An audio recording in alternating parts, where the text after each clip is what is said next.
dia. Hoje é domingo que a gente, se lembra e celebra a Páscoa. Interessante pensar que a gente não sabe se é exatamente essa a data da Páscoa, 325, teve um concílio, o concílio de Nicéia, e nesse concílio ficou definido que a Páscoa seria sempre no primeiro domingo depois da primeira lua cheia do ano. Isso porque o calendário judaico é um calendário baseado nas fases da lua, Então, por isso que a Páscoa sempre cai em datas diferentes, mas sempre nos domingos nós nos lembramos.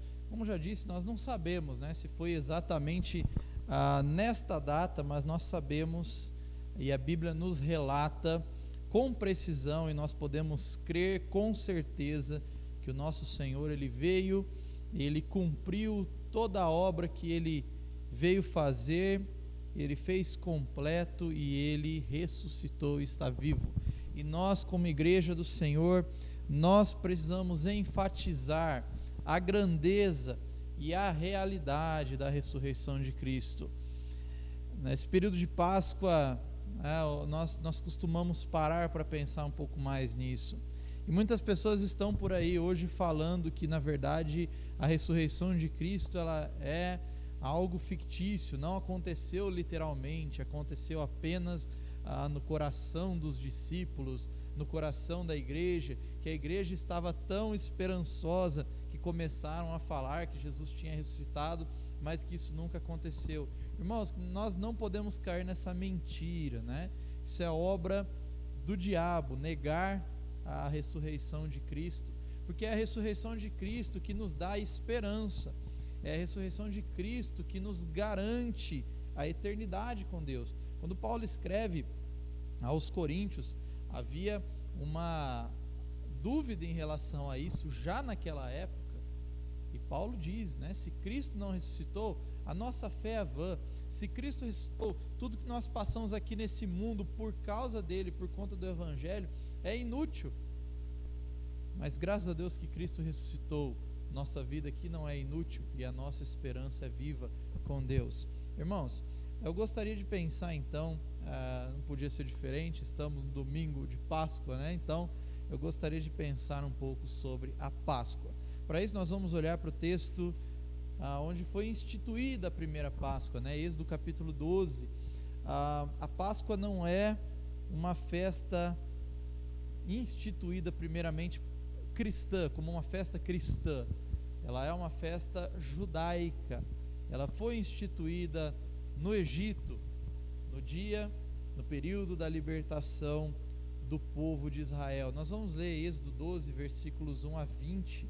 Não vamos ler o texto todo, mas vamos procurar estabelecer aqui alguns paralelos.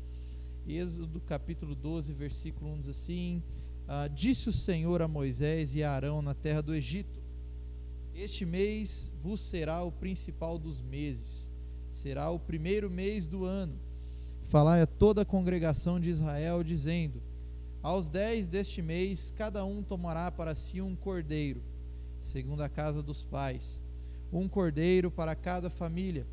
Mas se a família for pequena para o cordeiro, então convidará ele seu vizinho mais próximo, conforme o número das almas, conforme o que cada um puder comer. Por aí calculareis quantos bastem para o cordeiro. O cordeiro será sem defeito, macho de 1 ano. Podereis tomar um cordeiro ou um cabrito, e o guardareis até o 14º dia deste mês. E todo o ajuntamento da congregação de Israel o imolará no crepúsculo da tarde. Tomarão do sangue e o porão em ambas as ombreiras e na verga da porta, nas casas em que o comerem. Naquela noite comerão a carne assada no fogo, com pães asmos e ervas amargas a comerão. Não comereis do animal nada cru, nem cozido em água, porém assado ao fogo, a cabeça, as pernas e a fressura. Nada deixareis dele até pela manhã. O que, porém, ficar até pela manhã, queimá-lo-eis. Desta maneira o comereis. Lombos cingidos, sandálias nos pés e cajado na mão. Comê-lo-eis à pressa, é a Páscoa do Senhor. Porque naquela noite passarei pela terra do Egito, e ferirei na terra do Egito todos os primogênitos, desde os homens até aos animais. Executarei juízo sobre todos os deuses do Egito. Eu sou o Senhor. O sangue vos será por sinal nas casas em que estiverdes. Quando eu vir o sangue, passarei por vós, e não haverá entre vós praga destruidora, quando eu ferir a terra do Egito. Este dia vos será por memorial, e o celebrareis como solenidade ao Senhor. Nas vossas gerações o celebrareis por estatuto perpétuo. 7 dias comereis pães asmos. Logo ao primeiro dia tirareis o fermento das vossas casas, pois qualquer que comer coisa levedada, desde o primeiro dia até o 7º dia, esta pessoa será eliminada de Israel. Ao primeiro dia haverá para vós outros santa assembleia. Também ao 7º dia tereis santa assembleia. Nenhuma obra se fará nele, exceto o que diz respeito ao comer. Somente isto podereis fazer. Guardai, pois, a festa dos pães asmos, porque neste mesmo dia tirei vossas hostes da terra do Egito. Portanto, guardareis este dia nas vossas gerações por estatuto perpétuo. Desde o dia 14 do primeiro mês, à tarde, comereis pães asmos até à tarde do dia 21 do mesmo mês. Por 7 dias não se ache nenhum fermento nas vossas casas, porque qualquer que comer pão levedado será eliminado da congregação de Israel, tanto peregrino quanto natural da terra. Nenhuma coisa levedada comereis, em todas as vossas habitações comereis pães asmos. Que o Senhor nos abençoe e nos ajude a compreender sua palavra. Irmãos, a Páscoa continua sendo a festividade mais importante para os judeus. Eles ainda celebram a Páscoa, né? Ela foi instituída por Deus, o próprio Deus institui. Nós lemos aqui o texto, o próprio Deus falando com Moisés, falando com Arão e dando as diretrizes sobre esta festa. Quando nós olhamos um pouco para o contexto do que está acontecendo aqui, é muito interessante notar que o povo de Abraão, né, os hebreus já estavam há mais de 400 anos como escravos no Egito. Mas ao término desse período, Deus mostrou a sua misericórdia, né, e resolveu então cumprir, né, chegou o tempo de cumprir aquela promessa que ele havia feito para Abraão muitos anos antes, dizendo que ele libertaria o povo e que levaria o povo até a terra de Canaã, a terra onde Abraão peregrinou. E o Senhor então está aqui por meio de Moisés providenciando esta libertação. E a história do Êxodo, ela é uma história que nos mostra muito sobre o caráter de Deus. O Deus que tem um propósito em tudo que faz. O Deus que, ao mesmo tempo que endurece o coração de Faraó, se aproveita desse endurecimento de Faraó para poder, ao mesmo tempo, mostrar quem ele é para o povo de Israel. Mostrar o seu caráter sobre os deuses do Egito. E aqui o Egito já estava sendo assolado, já tinha sido assolado por 9 pragas. 9 pragas que vieram como uma resposta de Deus a uma pergunta insensata de Faraó. Lá em Êxodo capítulo 5, quando Moisés vai e fala com o Faraó, assim diz o Senhor, né, deixe que o povo vá e adore no deserto. Então o Faraó, ele diz, né, quem é o Senhor? Quem é o Senhor? Para que eu ouça a sua voz e deixe ir Israel. Eu não conheço o Senhor e nem tampouco deixarei ir Israel. Faraó diz, né, eu não conheço, e a palavra original ali é o nome de Deus, eu não conheço Yahvé, e eu não deixarei ir Israel. Quem é o Senhor? Quem é Yahvé? Então o Senhor vai responder essa pergunta com 10 pragas, e cada uma dessas pragas vai atingir diretamente uma das diversas divindades do Egito, até chegar na última divindade do Egito, O próprio Faraó. E com a 10ª praga, o Senhor então dá o golpe final no Egito, e ao mesmo tempo mostra a sua soberania sobre, como o próprio texto que nós lemos diz, não sobre um, não sobre dois, mas sobre todos os deuses do Egito. Deus mostra a sua glória. E aqui, irmãos, nós temos uma lição preciosa, né? Como o próprio salmista diz: não há Deus como nosso Deus, não há ninguém como Ele, não há ninguém que possa desafiá-lo, não há nenhum outro Deus sobre a terra além do nosso Deus.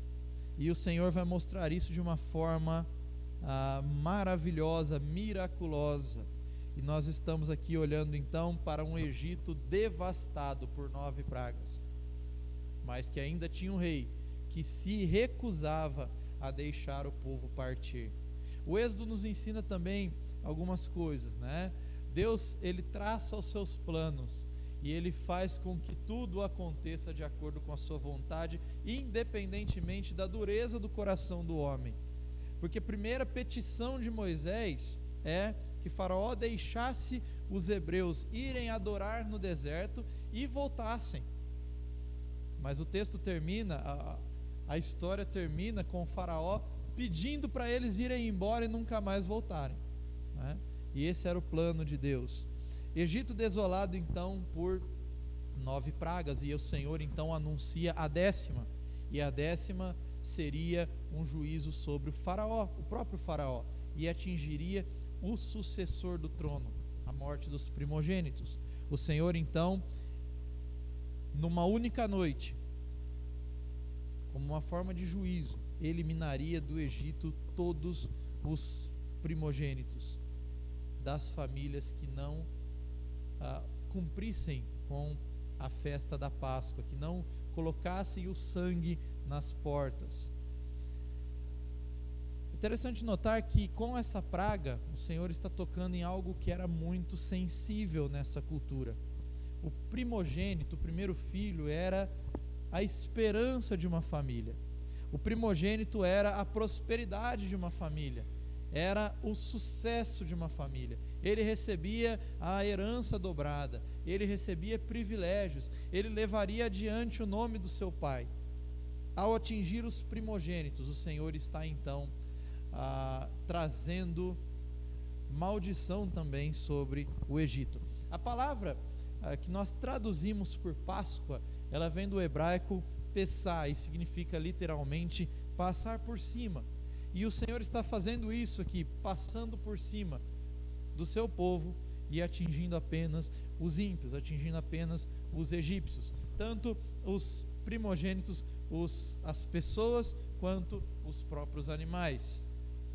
Eu quero estabelecer então algumas conexões aqui desta Páscoa aqui instituída neste momento com algo que aconteceu alguns séculos depois, porque os evangelhos narram para nós que o Senhor, no dia da Páscoa, no primeiro dia, isso Mateus diz no capítulo 26, né, se não me engano, no capítulo 26, o evangelista Mateus diz que no primeiro dia da festa dos pães asmos, que era também o primeiro dia da Páscoa, nesse mesmo dia o Senhor reuniu os seus discípulos em um cenáculo, e ali naquele cenáculo o Senhor começou a dizer que era chegada a sua hora. O Senhor então instituiu a ceia com os seus discípulos, participou da celebração da Páscoa com os seus discípulos.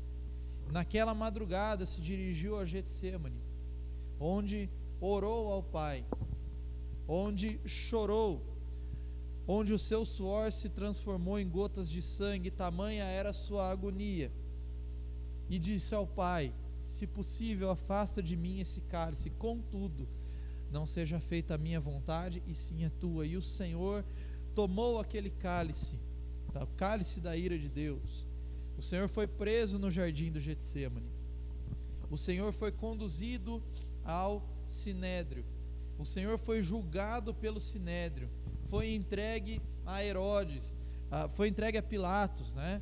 Depois Pilatos encaminhou a Herodes, e Herodes devolveu para Pilatos. E então, sob a pressão dos judeus, Pilatos o crucificou numa sexta-feira, né? Ainda dentro do período da festa dos pães sem fermento, dos pães asmos.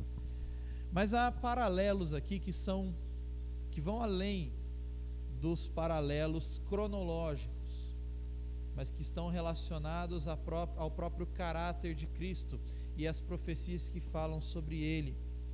Paulo, 1 Coríntios capítulo 5, no versículo 7, diz assim: Cristo é o nosso Cordeiro de Páscoa. Cristo é o Cordeiro de Páscoa. Então, irmãos, eu quero pensar rapidamente nesse texto e traçar alguns paralelos, entendendo que o Antigo Testamento, ele trouxe figuras, sombras que se tornaram realidade no Novo Testamento com a pessoa de Cristo, e a Páscoa é mais uma dessas figuras. Então, quero estabelecer alguns paralelos e extrair algumas lições aqui. Como a Páscoa dos judeus, ela traz para nós verdades profundas que se tornaram sólidas na pessoa de Cristo. E a primeira verdade que nós encontramos aqui é que a Páscoa, ela nos marca o início, ela nos marca um começo de uma aliança. A Páscoa é o momento em que Deus começa a estabelecer pilares, princípios de relacionamentos, de alianças entre Ele e o seu povo. O Senhor aqui está inaugurando um novo calendário. Ele diz: este mês, o mês da libertação, este agora vai ser o primeiro. O calendário é novo. Não sigam mais o calendário do Egito. O Egito está ficando para trás. Vocês agora serão o meu povo.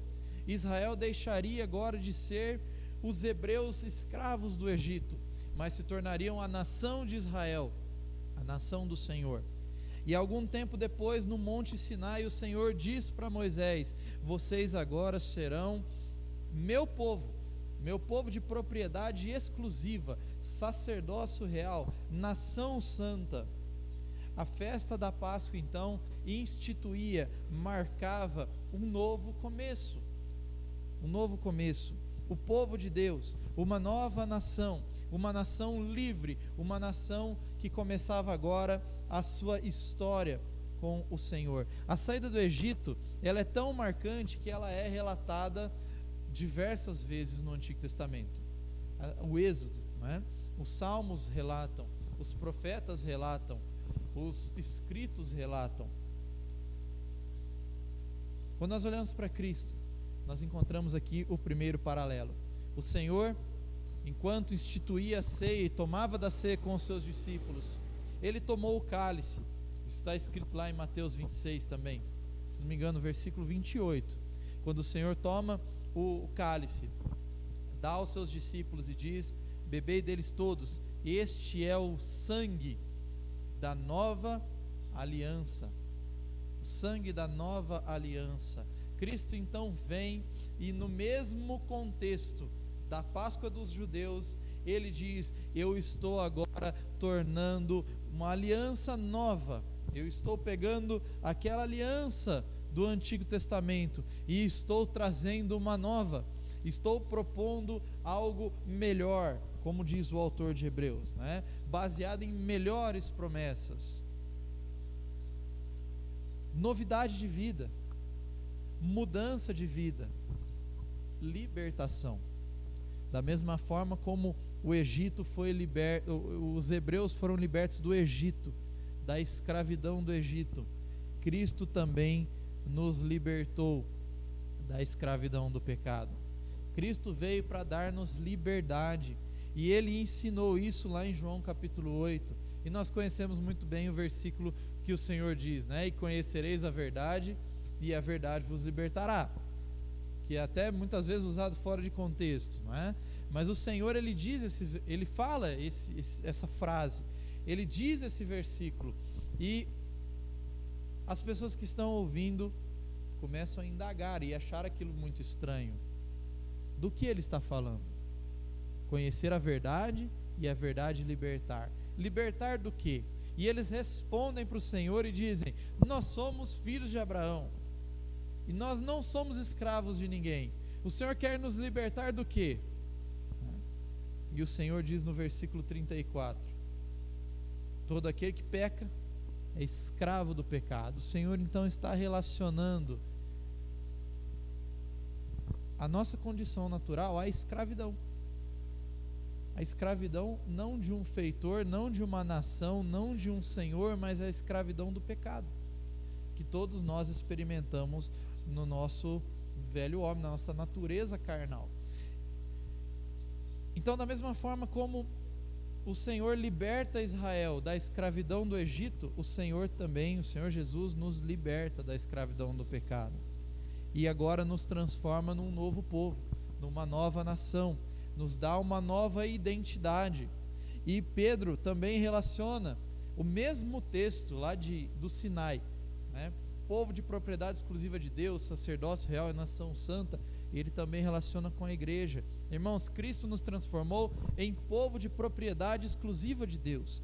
Cristo nos transformou em sacerdócio real, nação santa. Ele nos deu um novo começo, Ele nos deu um novo início, Ele nos deu uma nova vida. E a Páscoa nos fala disso. Sem a obra de Cristo, sem a morte de Cristo, sem a ressurreição de Cristo, não há esperança para nós, não há liberdade para nós. Ainda estaríamos presos ao pecado, ainda seríamos escravos, ainda viveríamos a nossa velha vida. Mas Cristo, o nosso Cordeiro, Ele vem para nos dar vida, Ele vem para nos dar esperança, Ele vem para nos transformar em seu povo. Um novo início. Que nesse momento, nesses dias de Páscoa, e não apenas nesses dias, nós possamos nos lembrar que agora fazemos parte de um novo povo, que Deus nos deu um novo começo, uma nova aliança. A Páscoa também nos fala de representação. E logo no início das ordens aqui do Senhor, Ele introduz uma peça central na festa da Páscoa: a figura do Cordeiro. Não existia Páscoa sem Cordeiro, não existe Páscoa sem um Cordeiro. Engraçado como o mundo transforma isso e coloca um coelho que bota ovo, né? Como se só o coelho já não fosse meio bizarro, agora um coelho que bota ovo é pior ainda. Mas a figura da Páscoa é o Cordeiro. Sempre foi, sempre será o Cordeiro. O Cordeiro precisava ser separado até o 10º dia, e no 14º ele tinha que ser morto. E isso nos chama atenção porque não apenas no Novo Testamento, mas ainda no Antigo Testamento, nós temos a identificação de Cristo como sendo o Cordeiro de Deus. João Batista, quando o vê, exclama: eis o Cordeiro de Deus, que tira o pecado do mundo. Irmãos, é maravilhoso como a Bíblia é uma harmonia perfeita, e como o Espírito Santo, ele trabalha de uma forma uniforme, completa, sem maus entendidos. João Batista sabia desde o início que Cristo veio ao mundo para tirar os pecados, e que ele só poderia fazer isso como o Cordeiro de Deus. Quando nós olhamos para esta figura, nós entendemos diversos aspectos do ministério de Cristo, né? Deus ordena que cada família então tomasse para si um cordeiro, e esse cordeiro deveria ser compartilhado, poderia ser compartilhado proporcionalmente com cada membro. Se a família fosse pequena, poderia chamar o vizinho também, mas havia um cordeiro que representaria um certo número de pessoas, uma família, às vezes 2 famílias. Mas o propósito aqui fica muito claro: era a representação. Não poderia faltar o cordeiro, tinha que ter o cordeiro, ele tinha que ser morto. Ele se tornaria então o representante de cada pessoa, de cada família diante de Deus, e por isso ele precisaria ser muito bem escolhido. E o Senhor dá então algumas exigências aqui. Ele deixa muito claro: o cordeiro tem que ser sem defeito, o cordeiro tem que ser macho, ele tem que ser até de 1 ano, um animal na sua melhor forma física, um animal nas suas melhores condições e na sua melhor idade. Isso nos remete também, irmãos, à perfeição de Cristo, que foi, do aspecto humano, completamente perfeito, jamais pecou, jamais desobedeceu ao Pai, jamais se enganou, jamais se confundiu sobre qualquer coisa, foi fiel em tudo, foi íntegro, justo, verdadeiro, nunca nenhuma mentira se encontrou em sua boca.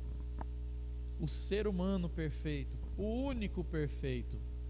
O evangelista Lucas trata o seu evangelho exatamente deste ponto de vista e traz informações para mostrar para nós o quão perfeito era o Cordeiro de Deus, quão imaculado é o Cordeiro de Deus, o único, o que pisou nessa terra sem a presença do pecado, o único que foi em tudo tentado, mas sem pecado. Irmãos, isso aponta para nós também no sentido de representação, porque nós não somos perfeitos, nós somos exatamente o oposto a isso, e na nossa imperfeição nós não poderíamos jamais nos apresentarmos diante de Deus. Quem é que pode chegar à presença de Deus no seu estado natural e não ser consumido e executado pela sua santidade? Quem é que pode se aproximar de Deus do jeito que está, sem ser consumido pela sua santidade, pela sua justiça? Nós não podemos nos aproximar de Deus, nós não podemos nem ao menos olhar para Ele, nós não podemos nem ao menos orar a Ele, nós somos sujos diante dEle. Há uma distância gigante entre nós e Deus. Por isso nós precisamos de um representante. É por isso que quando nós evangelizamos, nós sempre temos que frisar que não basta apenas pagar o salário do pecado, que é a morte, mas precisa também de alguém que nos aproxime de Deus, porque se nós pagarmos com a morte, ainda assim somos sujos, somos contaminados, não poderíamos nos aproximar de Deus. Precisamos de um representante, precisamos de alguém que tome o nosso lugar, precisamos de alguém que compareça diante da presença de Deus em nosso lugar. E Cristo se identificou conosco quando Ele veio ao mundo como homem perfeito, e como homem perfeito Ele assumiu a nossa condição de seres humanos, e Ele se colocou no nosso lugar, sem pecado, para que Deus então aceitasse o sacrifício. Cristo nos representa. Páscoa nos fala de representação. Irmãos, nós só podemos hoje ter comunhão com Deus, nós só podemos hoje ter esperança, nós só podemos ter hoje certeza de salvação, porque Cristo nos representou diante de Deus, porque Ele é o nosso advogado junto ao Pai, porque é por meio dele que Deus nos justifica, nos santifica, e é somente por meio de Cristo que nós nos achegamos a Deus. Então, representação. Cristo nos representou como Cordeiro perfeito de Deus, que veio ao mundo numa família pobre, que foi desprezado, que foi humilhado, que foi crucificado, e que como um cordeiro, como uma ovelha muda diante dos seus tosquiadores, não abriu a sua boca, mas se permitiu ser esmagado, para que o castigo que nos traz a paz fosse lançado sobre ele e nós fôssemos curados, sarados. Verdadeiramente ele tomou sobre si as nossas iniquidades como nosso representante, mas também como nosso substituto. E aqui nós encontramos uma terceira relação da Páscoa para nós. A Páscoa nos fala de substituição, não apenas de representação, mas substituição. Cristo não veio apenas para ser o representante do homem diante de Deus, mas para ser o substituto na morte.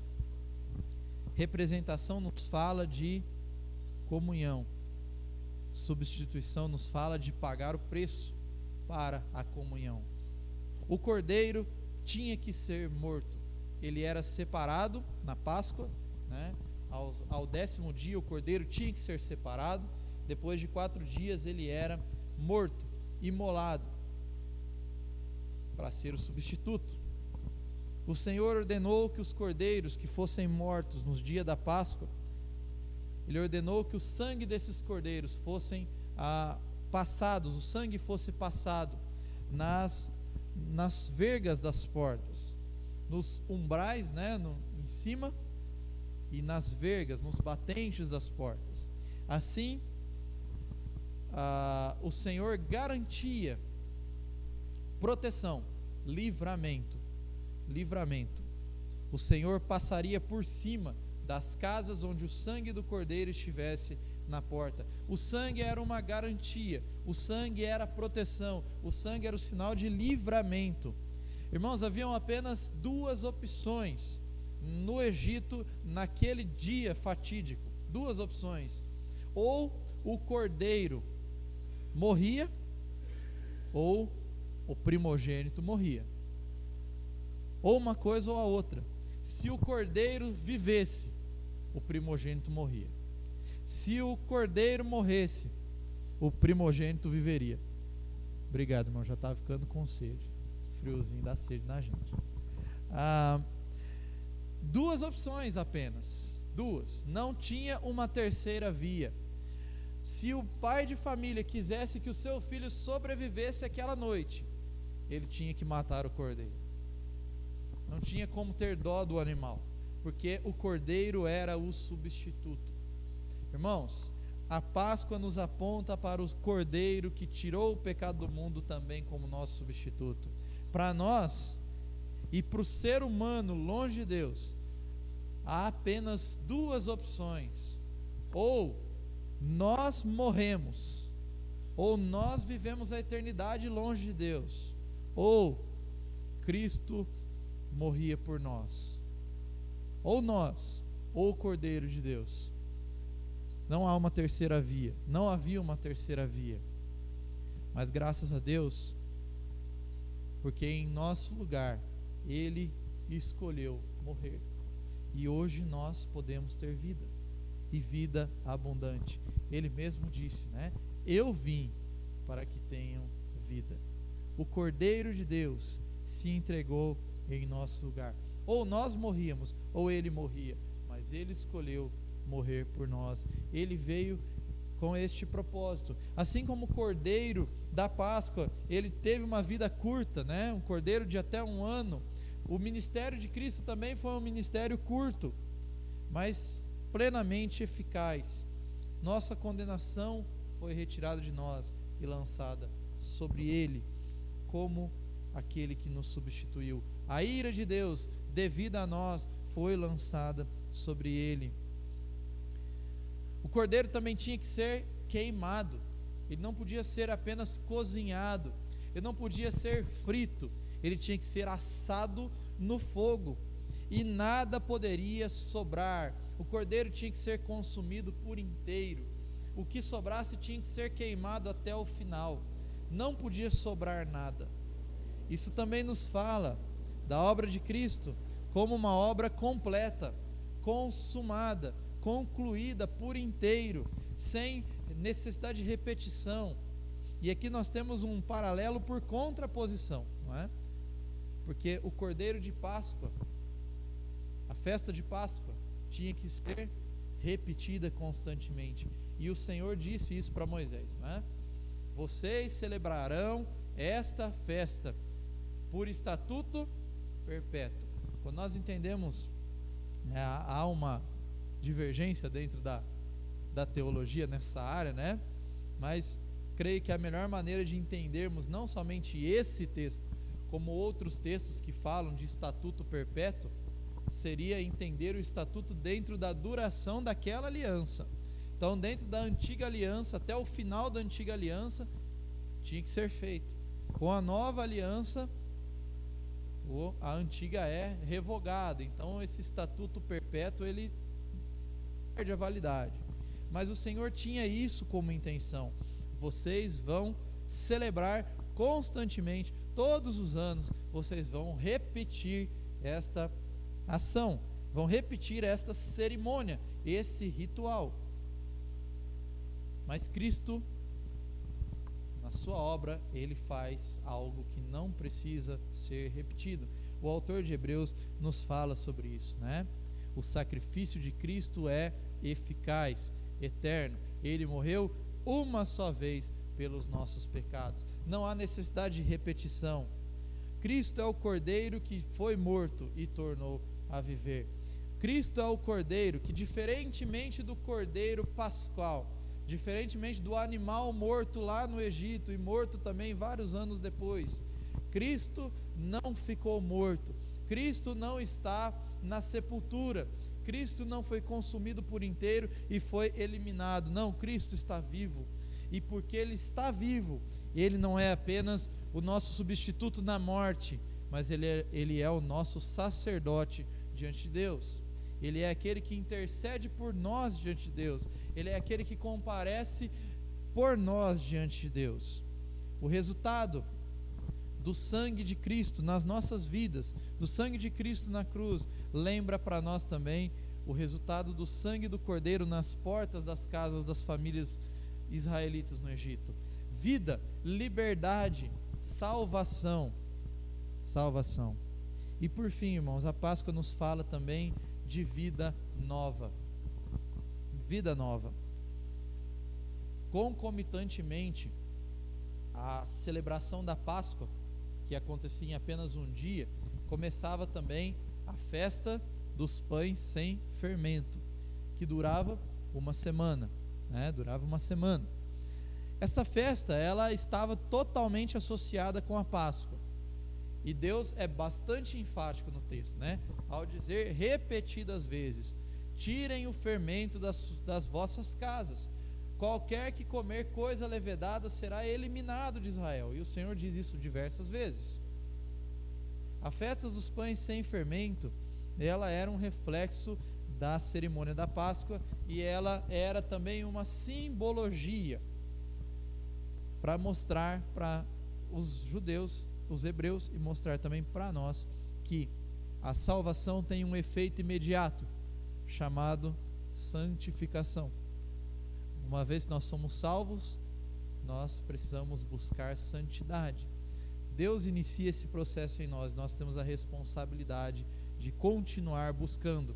Paulo faz uma aplicação muito interessante disso em 1 Coríntios capítulo 5. Paulo está tratando de um pecado grave que estava acontecendo ali no meio da igreja e que não estava sendo tratado. Então ele diz, né, ele dá a sentença, ele fala do homem que estava tendo relações com a esposa do pai, né, algo terrível, algo totalmente imoral, e ao mesmo tempo ele diz assim: eu já sentenciei, né? E ele fala da disciplina, e depois ele diz: tirem o fermento, né? Tirem o fermento do meio de vocês. E aqui é obviamente que a figura do fermento é o pecado, né? Fermento representando o pecado, a sujeira. Porque o pecado, ele tem o fermento, ele tem um efeito muito parecido com o efeito do fermento, né? O fermento e o pecado têm efeitos parecidos. E Paulo fala isso, né? Ah, vocês não sabem que um pouco de fermento, ele leveda toda a massa? E ele está falando do pecado no meio da igreja, dizendo que pecado não tratado no meio da igreja age e contamina, dá ensejo para outros pecados. É como um fermento que enche e toma conta de tudo. E para os coríntios Paulo diz: tirem fora, lancem fora o fermento, porque Cristo, o nosso Cordeiro Pascual, já foi sacrificado.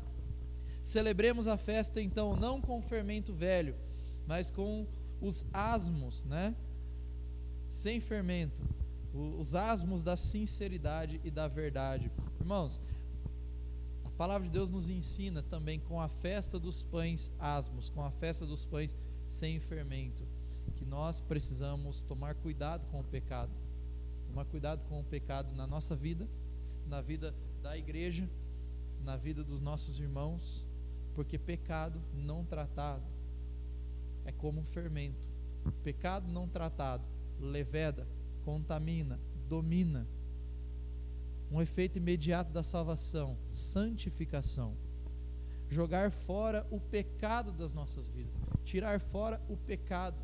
Deus coloca isso para Israel e diz: não se contaminem, não comam o fermento, não comam coisa fermentada por 7 dias, para que vocês entendam, para que vocês se lembrem, para que vocês vejam que agora são um povo diferente, uma vida nova, que precisa ser vivida com santidade.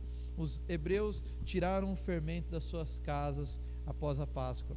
Nós, após a morte e a ressurreição de Jesus, somos ordenados a retirar, não por 7 dias, não por 7 anos, não por pouco tempo, mas de uma vez por todas, o fermento do pecado das nossas vidas. Retirar o pecado, abandonar o pecado de uma vez por todas, porque Páscoa também nos fala de santidade. Quero encerrar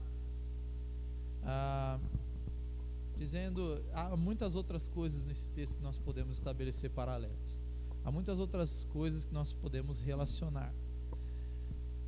Aqui destaquei algumas que eu acredito que sejam as mais evidentes, as mais fáceis de enxergar. Que nós nesse domingo de Páscoa possamos extrair, aprender e praticar as verdades que Deus nos ensina desde muitos séculos atrás. O plano de Deus se desenvolvendo e se estendendo. Cordeiro no dia da libertação do Egito, para o Cordeiro que veio ao mundo e nos livrou e nos libertou dos nossos pecados. O Cordeiro que marca o início de uma nova era, de uma nova aliança, de um novo tempo, de uma nova nação. E o Cordeiro que veio ao mundo, o Cordeiro de Deus que veio ao mundo para nos trazer e nos tornar povo de Deus, uma nova nação, uma nova vida.